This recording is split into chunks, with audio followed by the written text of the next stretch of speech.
Union Minister of Ports, Shipping and Waterways and the Ayush Sarbananda Sonowal inaugurated guest house built under Phase 2 project and laid the foundation stone of administrative block building, pharmacy building and boundary wall with periphery road today at Northeastern Institute of Ayurveda and Homeopathy.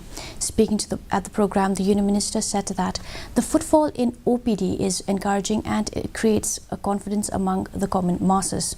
Turning to students, he urged them to prepare themselves to render the best quality service to mankind.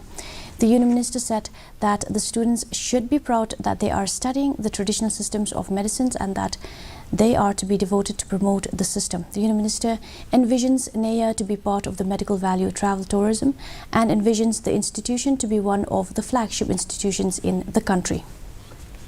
That this particular infrastructure facility will help this particular institution to grow and also to accommodate their expectation in many ways.